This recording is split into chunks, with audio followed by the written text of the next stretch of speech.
If you have a Bible and you find it helpful, please turn in it to Romans, the 8th chapter. This is where we will spend our time today. And as you're turning there, consider these words of the Apostle Paul in his letter to the church in Galatia. He says, "Finally, let no one cause me trouble, for I bear on my body the marks of Jesus." The word marks there is the word stigmata, from which we get our English word stigma, almost a direct transliteration from Greek. In other words, Paul bears in his body the fact that he has walked with Jesus, such that he has been beaten, stoned, shipwrecked, imprisoned. And then he says something kind of astonishing. He says, the present sufferings are nothing compared to the wonders to come. Now, the reason I start this way is because in this passage regarding the groanings that we have inside that the Spirit of God knows about and we sometimes really don't, this kind of passage where you compare the present sufferings of the world to the wonders to come can seem awfully distant to us when we are suffering in some way, or if someone we love is suffering in some way. These kinds of passages, they can almost function as a taunt to us. It's very similar to the plaintive child with the parent, in that there are things we want, but they may not comport with what God's will is. Let's look at this text. I'll begin reading in verse 26. "Likewise, the Spirit also helps in our weaknesses, for we do not know what we should pray for as we ought, but the Spirit Himself makes intercession for us with groanings which cannot be uttered. Now the one who searches the hearts knows what the mind of the Spirit is, because God makes intercession for the saints according to the will of God. We know that all things work together for good to those who love God, to those who are called according to His purpose. For whom God foreknew, He predestined to be conformed to the image of His Son, that His Son might be the firstborn among many. Moreover, whom He predestined, these He called. Whom He called, these He justified. Whom He justified, these He also glorified." Now, this passage in some ways gives us a window into what the tension is that many of us feel with regard to prayer. And there's a great comfort here for us. And that comfort is found in the fact that God Himself knows that we don't know right prayer. It's not something wherein God is looking at us and expecting of us that we would know exactly how to pray. We don't know how to pray. But the fact is, God sees what's inside of us. Our problem is, of course, we want things. We want things. I want things. We all have desires. We have desires for our life, desires for our family life, desires for our children to go in certain directions, desires for all kinds of things, desires to be healed, desires for financial stability, desires to be self-actualized in some career or some other, and all of these things we bring to God in prayer. But we might be praying in a way that isn't God's will. The beauty of prayer is we don't have to get it right. Now, if you go into any Christian bookstore, you go on Amazon or some of the internet sites where you can order Christian literature, you will go to the prayer section and you will find loads of books written on how to pray. I'm just going to say every one of those books is a waste of ink. Because a small child, if they grow up in a family, let's say, who has an acquaintance with God, that this family is in some ways walking with God, not perfectly, but walking with God, the child knows how to communicate with God. The child has an awareness of God's presence, not in a direct way of, say, someone who's born again, but I'm telling you, we know how to pray. We don't need a book to tell us how to do it. And the funny thing is, this is what is a clue to me about this whole idea of being taught how to pray. If you look at the books, universally one thing will emerge, and what is that? They are all teaching us how to pray in order to get something from God. That's the way the books work. So that makes me a little suspicious right away. There are prayers that you and I are going to utter in our lifetime as a plaintive child would utter. toward their parents, wherein they don't even know what they're asking for. We don't know what we're asking for. The Spirit of God will pray through us in that moment. We don't have to have a cognizant connection with the prayer. And I would say for most of us, most of the time, it's pretty impossible for us to have a real cognizant connection to it, simply because we've got this binding upon us, this limitation of time. We can't see the future. So, in this idea of praying in God's will, we don't pray as we ought, Paul says. Why should we expect that we would pray as we ought? When we don't know the future, there's so much about what God is doing in our world, much less, say, another country, but in our little sphere of influence, that we have no clue as to what the machinery is of life that fits into God's plan. We don't know what's going on. It's kind of like the analogy that I've seen in many instances is like the foot soldier in the midst of a very, very large battle like D-Day. They don't know how the war's going. All they know is what's happening in their little sphere of influence. And it's much the same for us. We are time-bound. We don't know the future. So we could very easily pray in such a way as to counter God's plans. Not that we would have any effect upon them. I mean, after all, if I come in and I ask God for something that is counter to His plan for someone's life, He's going to disregard. The answer to that prayer is going to be no. And He's going to disregard it and move on with what it is He wanted to do anyway. But it's not to say that the prayers mean nothing. They do mean something. They mean a great deal in time and space. This is part of the mystery of prayer in our co-working with God. We may pray in ignorance. We may pray in a way that is counter to God's wishes for us or for others. It's kind of like the child who says, I'm hungry at supper time, can I eat the brownies for dinner? And the parent says, well, no, you can't have brownies. And the kid uses all their logic. They say, well, look, I like brownies. And if I eat 4 or 5 of them, I'll be full. It'll be like dinner. Why can't I have the brownies for dinner? But what the child doesn't know is what the parent does know. And the parent knows that this child, in order for its body to grow and to become mature in a proper fashion, needs proper nutrition, or as close to it as we can get. And so, no, you can't have the brownies for dinner. You can eat your dinner and then you can have a brownie. But this is very, very similar to us. The inarticulate groanings that we might have, or even the times when we're praying for things that we want that are not God's will for us or for anybody else, we don't have to get it right. We don't have to get it right. Now, much of Paul's reasoning here falls in line with a philosophical structure that was popular at the time of Paul's writing, which was known as Stoicism. The Stoics believed in God, actually. The Stoics were not a secular group. Some of them were, but most of them were believers that there was this prime mover, this being behind all that is. They called the being God, but they also said this being had a wisdom and a knowledge called the Logos. The Logos. That was God's wisdom. Now, funny thing is, if you go to John chapter 1, verse 1, you read, in the beginning was the Word, the Logos. And the Logos was with God. The Logos was God. Everything that was made by Him.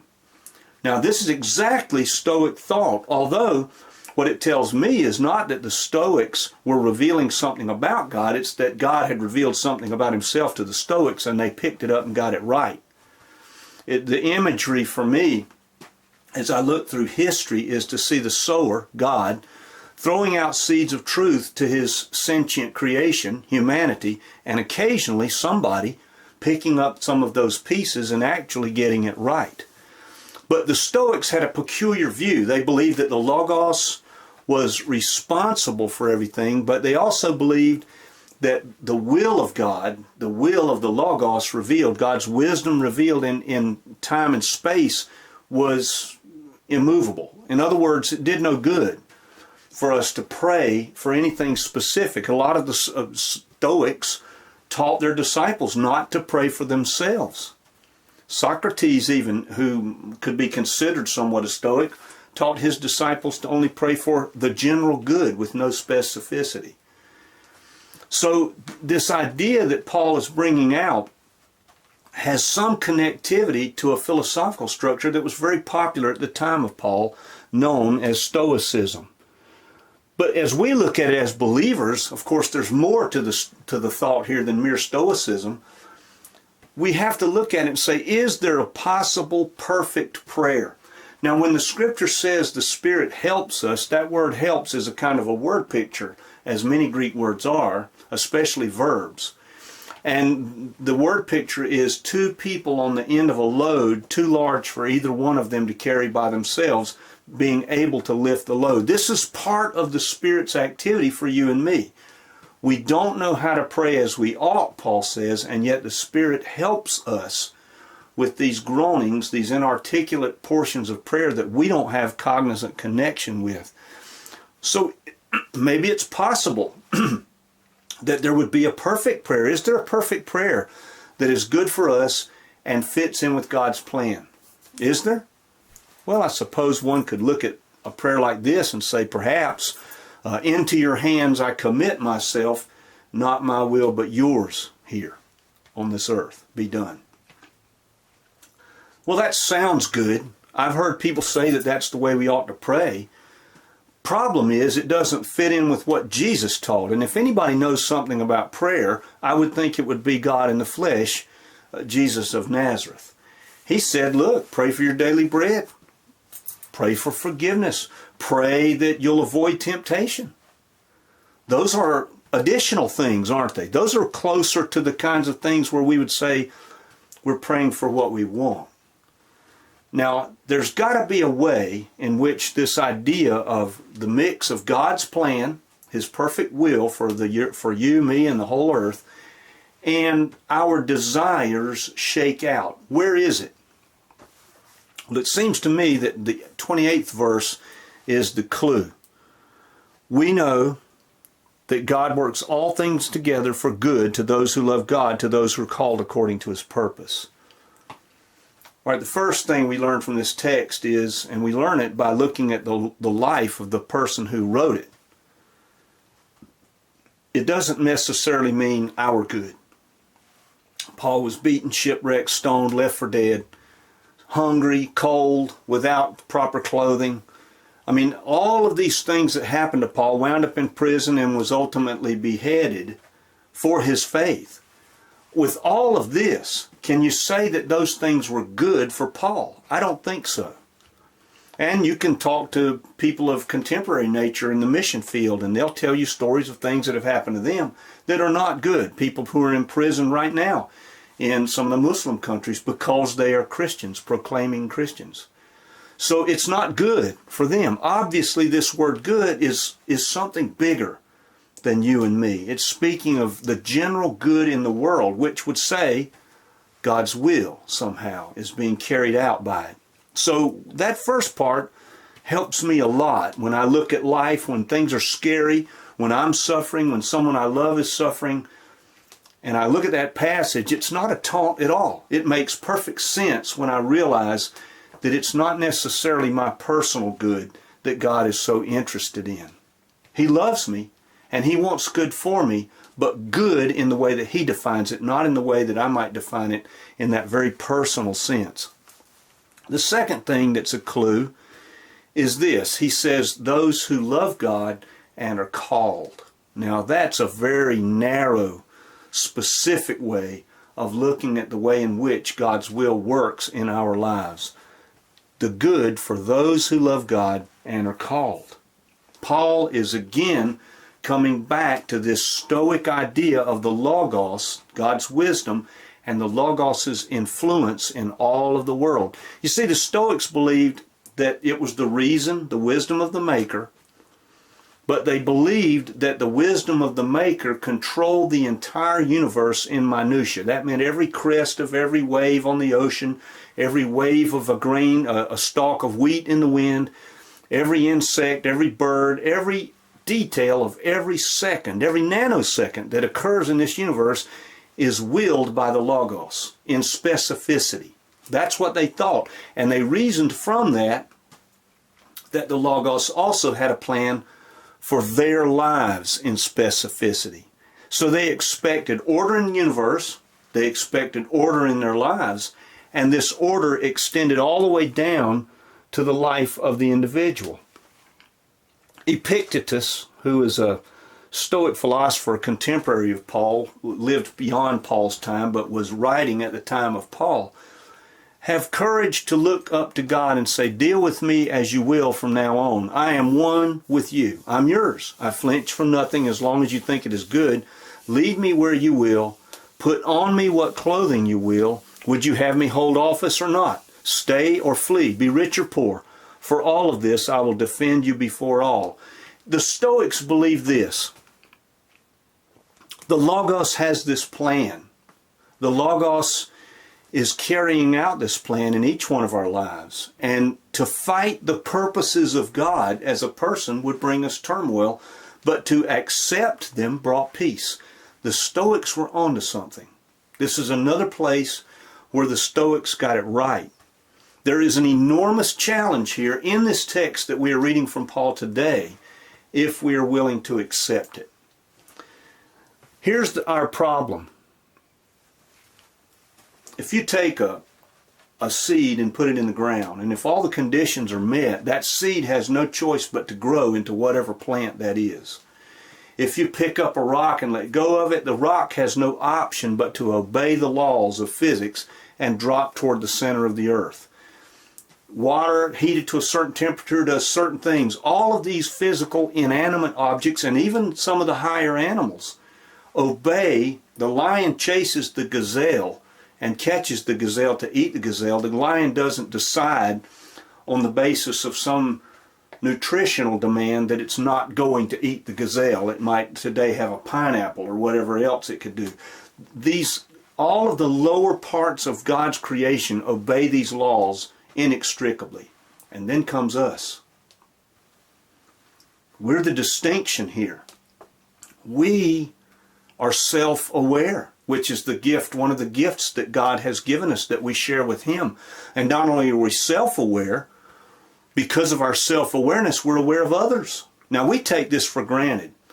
I don't know if you're aware of it or not, but in philosophy, there's a lot of ink that's been spilt over the idea of what is reality. And one thing that is assumed by all of the philosophers who write this way is this. If I have a pain in my foot, I am absolutely certain about that. I'm certain about myself. Somebody might say, well, do you believe there's a past? I'm pretty certain there's a past, but there may not be. Now, this is a strange concept, and I'm not trying to go off on some rabbit trail here. This is important.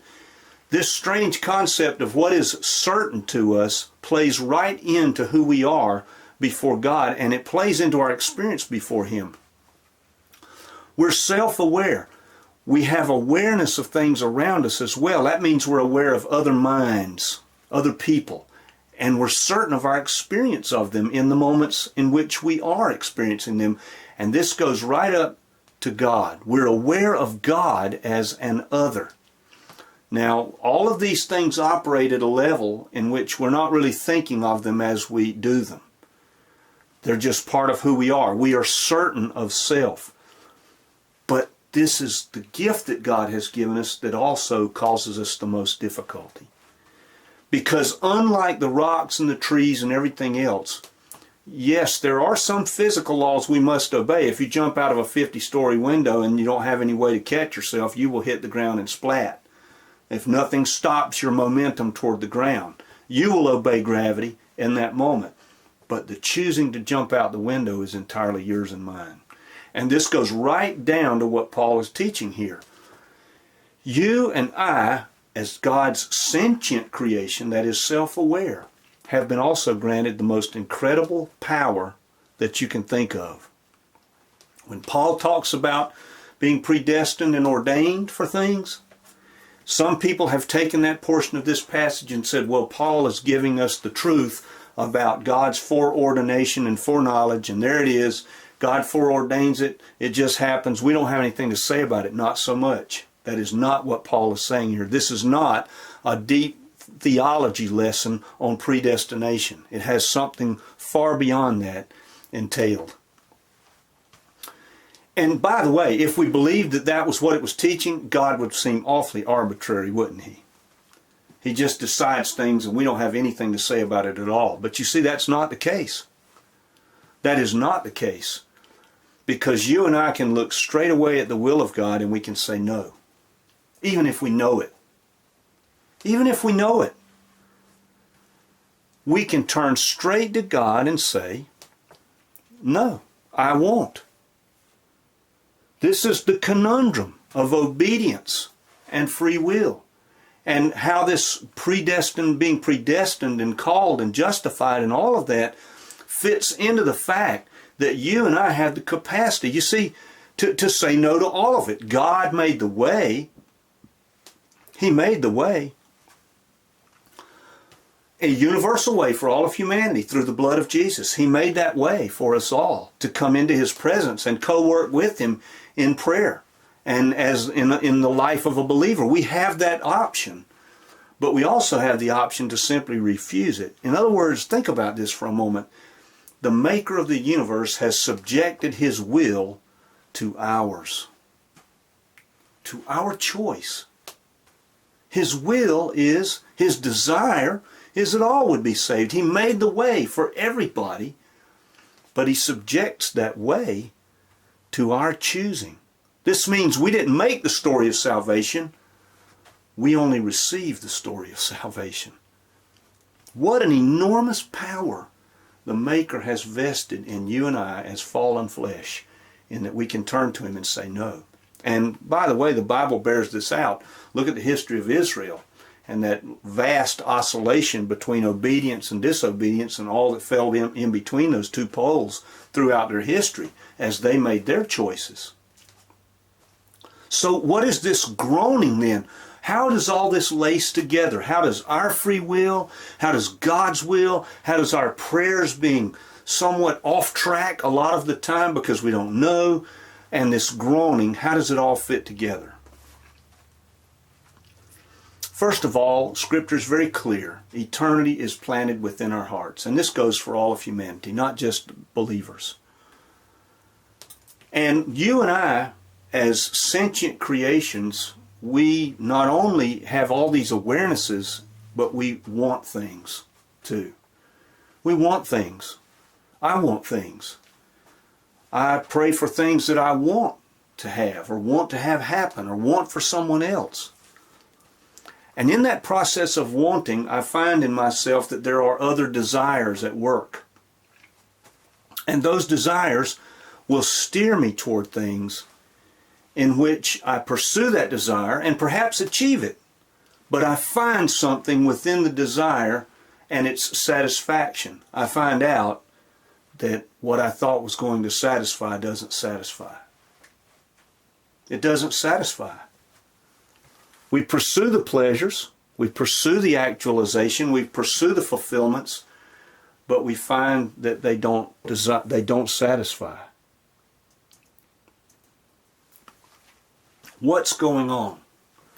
The Lord has prepared a place for us, and within it are satisfactions beyond all human comprehension.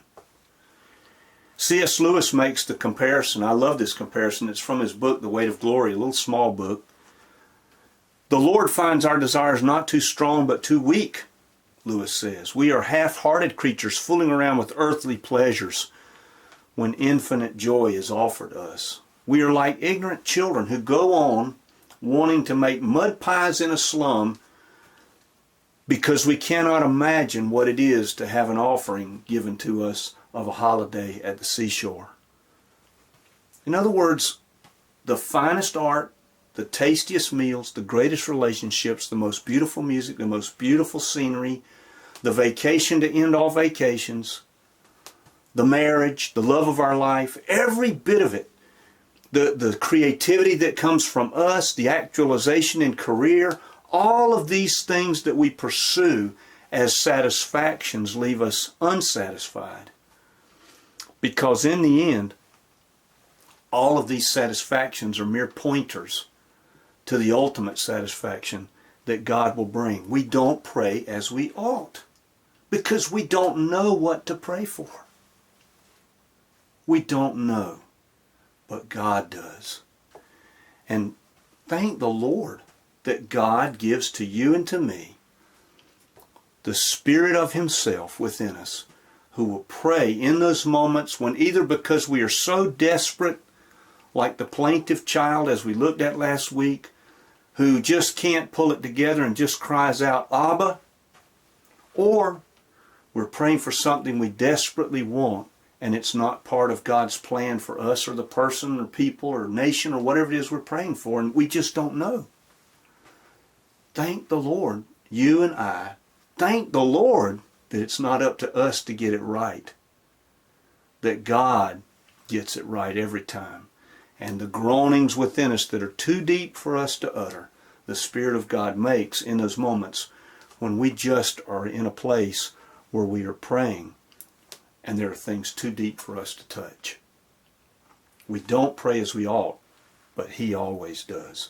I don't know where everybody is today, but if there's anything I've said about which you have a question, you want to pray with me, talk to me about joining the church, I will stay as long as it takes